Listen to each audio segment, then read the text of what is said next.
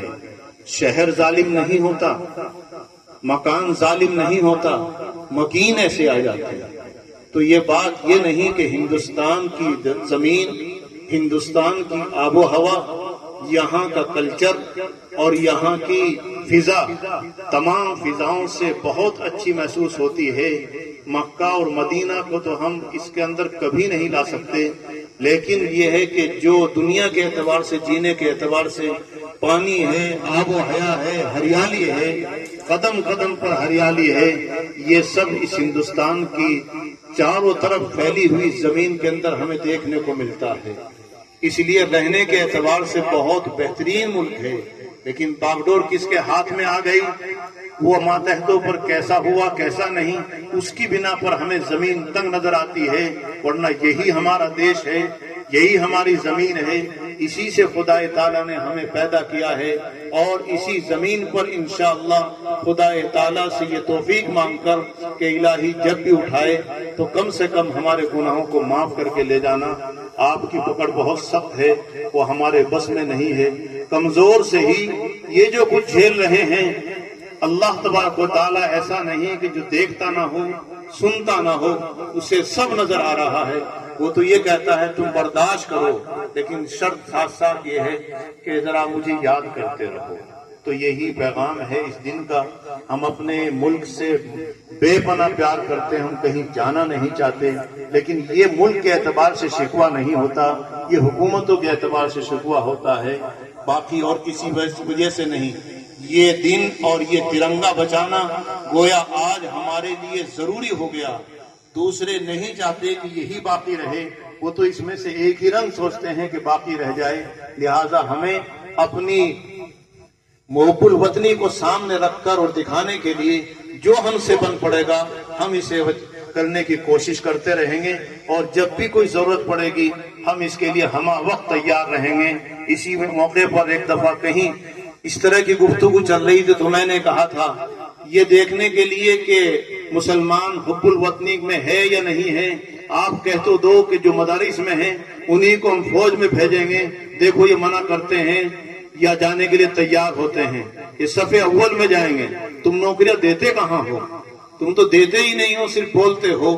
دے کر دیکھو، چاہے وہ مسلمان مدرسے کا ہو یا کہیں اور کا ہو، سب سے پہلے اس ملک کو بچانے کے لیے سرحد پہ سب سے پہلے جائے گا۔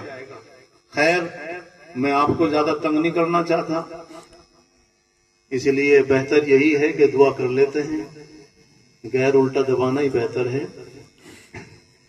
کیونکہ اب یہ ہے کہ دعا ہوگی، یہ جھنڈے واپس کر دے بچے، کیونکہ اور